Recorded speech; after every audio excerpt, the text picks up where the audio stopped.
We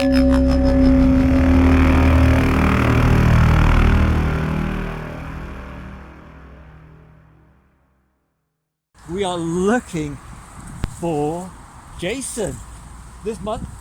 All through the way of every Friday, we are celebrating 45 years of Friday the 13th by picking one of the Friday the 13th Jason movies, and we're going to be discussing them. Hi, I'm Charlie, this is Stevie, and we are Chillin' Popcorn, and welcome to another Halloween Friday. So throughout all of October, we're going to be picking a different Friday the 13th movie and discussing it every Friday. So we're going to go with Friday the 13th Part 5, A New Beginning, or the one without Jason, although you really wouldn't think it. Yeah. It was released 40 years ago, in 1985, done on a $2 million budget with a worldwide gross of nearly $22 million. Yeah.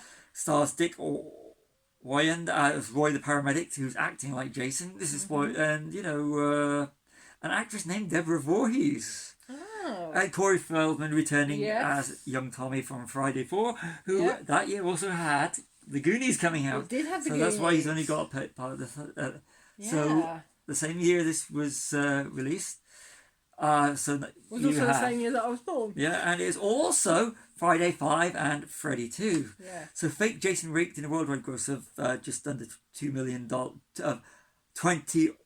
million, $21,930,000, while Freddy's took revenge with a worldwide gross of 29. Wow. So which one do you prefer out of Freddy or Freddy and Nightmare on Elm Street 2, Freddy's Revenge, or Friday the 13th Part 5? Friday the 13th. Over Freddy's Revenge. Little gratuitous plug. If you go and check on our playlist, you'll find a little thing we did for Freddy. I may have said something different in that one if you ask me, but but if you go and check out our playlist, I remember it was a long time ago. Last year we did Freddy Thursday. So if you check it out, we did a little thing on Nightmare on Elm Street Part 2, Freddy's Revenge. Yeah. The interesting thing about this, though, is more interesting about both Nightmare on Elm Street Part 2, Freddy's Revenge, and Friday the 13th Part 5 is the leads are both males in the movie, with John Shepherd playing the second incarnation of Tommy, a character that would make a final appearance in Friday the 13th Part 7. And at the same time,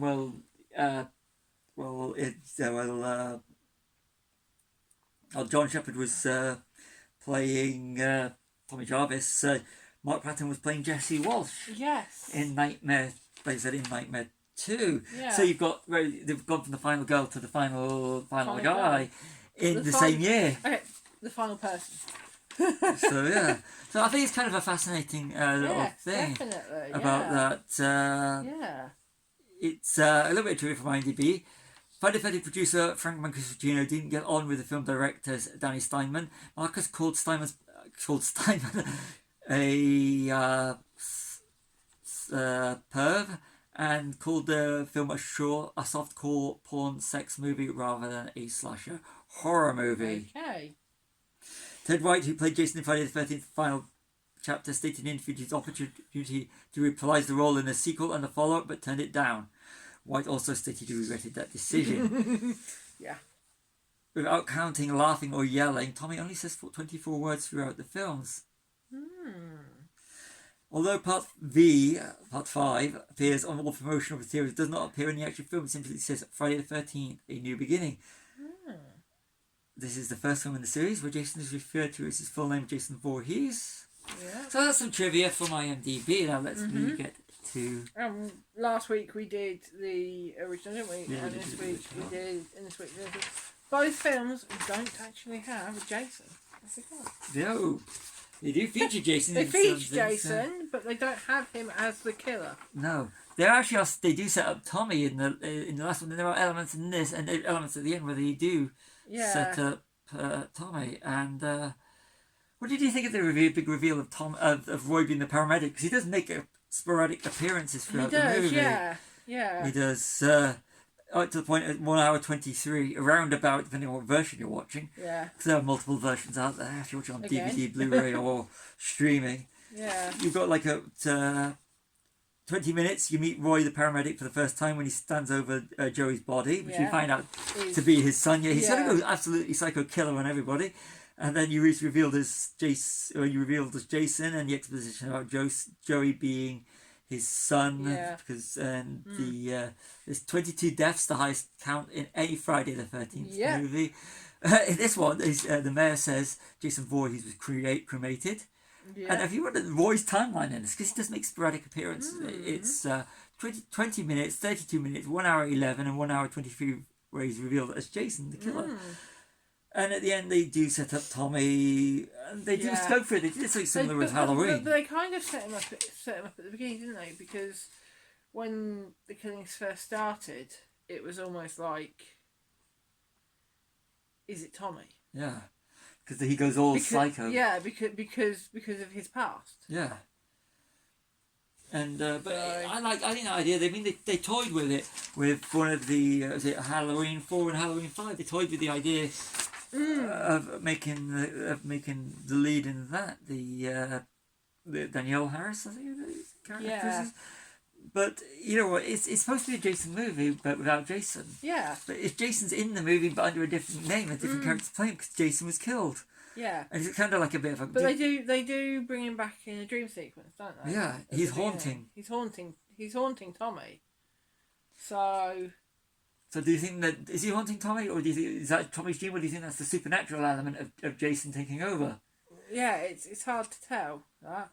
Do you think that's the supernatural element? I don't Sort of know. that they bring it to 7 and 8, 6, Could 7 be. and 8, Could where he's be. resurrected. We're going to deal Yeah. with Final Yeah. Friday. Yeah. Jason goes to hell on another thing. So, but we're talking through 6 to 8. And Do you think can that's? Is he just fast or does he teleport? Yeah, we'll discuss that in a later. We do, yes, one. we will, yeah. But this is Yeah, one of the ones where the so- timeline goes all over the place. Does There's a bit, 22 yeah. deaths, which is the most, and you can understand why Yeah. Raymond Cusseau Jr. considers this. Frank Mancuso Jr. considers it to be softcore rather than a slasher movie, because there is quite a bit of nudity in the There is a movie. bit, isn't there? And I think that a lot of the deaths do seem a bit more evil and a little bit more less Yeah. fun. It's a bit more gruesome, It is, yeah. and it takes away from the horror. I think it takes away from the suspense and the horror when you're making it more gory and more nasty. Whereas Yeah. there's no real. I don't think there's any real fun element to this movie. No. There isn't. It touches on greatness at the end when Tommy's in hospital, and he's got Jason's mask. Yes. And the whole thing with him making masks as well. it kind of feels a bit, and the I think this is the first one really where you don't really care. You just know that it's one of the things I think's bad about the horror, and why eventually in the early 90s I went off horror, is that you're not caring about the characters. No. You're more caring about I'm here to watch these characters be disposed of, which is Yeah. I thought was at the time everything that's wrong about horror. This is Yeah. not a scary movie. It's just gore for the sake of gore, and the whole reveal at the end with. It's amazing how that Roy knows how to do the prosthetics for his neck, Jason's neck, and everything like that. Yeah, I know. It's very. And they were pigeonholing him until they changed it all. That the mayor says Jason Voorhees was cremated. It's cremated. kind of like going, we're just going to go back on it. Yeah.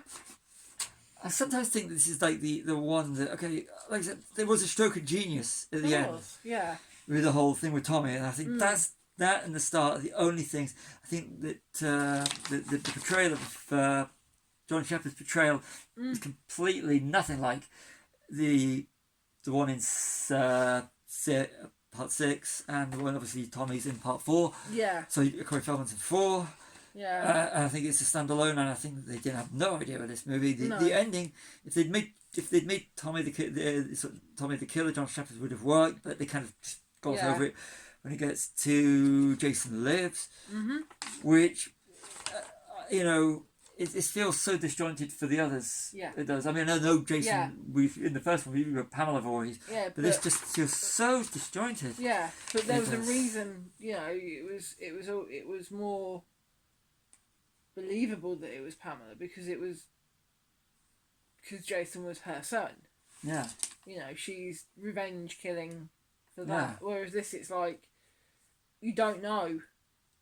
What's his name? Roy the Killer. No, his son. Joey. Joey. You don't know Joey. You meet Joey, and then he dies. Yeah. I know it's similar with Pamela, but you don't know it's Pamela. It is a case. So this is a Scooby-Doo movie regarding the killer. It is. Actually. The rain in the third act, and you got Pam's with wet t-shirt and she's wearing no bra, which just goes to what Frank Mancuso Jr. does say. So it is very. There's a lot of that, isn't there? Yeah, there is kind of like. I like the kid. Yeah, reckless. Reckless, yeah. And the rain, obviously, to add dramatic effects, it's kind of like was just said, and the. There's always a car that breaks down. Yeah, and the bit where it's a bit towards the end where one of the characters uses a chainsaw. Yes. And never use a chainsaw past 1983 in a hero's hands. No. We see chainsaw, we think Ash. We do. Or Evil Dead. We do. That bit it's like the bit in Evil Dead Rise where they get the chainsaw out. Yeah. Really wasn't it? I think we were, yeah. Yeah. We saw Evil Dead, a little bit of something, really a better movie, a lot better movie, which no Evil Dead movie will appear on. Well, why am I saying this? With Bad Movie Monday. Yeah. Bad Movie Monday, we will not we'll never do an Evil Dead movie. This, we might. Yeah. We might do them. We are going to do Evil Dead for next year, so. But when we sell watch this space. Yeah, if we decide to do Evil Dead. Yeah. We're not talking about how groovy it is. But yeah, Evil Dead Rise, you don't care that Ash isn't using the chainsaw. It's an Evil Dead movie and there's a chainsaw and you're cheering for the chainsaw. Yes, definitely, but don't ever have one of your heroes use a chainsaw in a horror movie unless it's linked to Evil Dead because you're just thinking of Evil Dead. Yeah. Never do that. And this was 2 years removed from Evil Dead, which was... Yeah. So... I think it's safe to say that I think that this is the Scooby-Doo of the movies. And it's definitely a whodunit. Yeah, but it makes no sense at the end. No, it doesn't. It's a Jason movie without Jason, but you're made to think it is Jason. Yeah, it's... The only thing is, I mean, they did have good elements. I did like the whole element of Tommy. Like I said, if they took Tommy down a dark path, not just completely said, we're just going to forget this film didn't happen for 6, and then maybe brought him back for 7 as the killer, that would have actually worked. They would have had the continuity. Definitely. They would have. It's the same thing that they tried with Halloween. If they'd done that from Halloween 4, 5, and 6, of changing the killer, having it, but try something. So some of the elements that they did. I like the way that the killer could change, which we're going to go into with at the end of this or in a few episodes' time, because with Final Friday. Yeah. But it's. I just think that this is a unique film, but it doesn't. It just when it comes to watching and when I'm looking at it in the box set, I mean, obviously the box is usually just 1 to 8.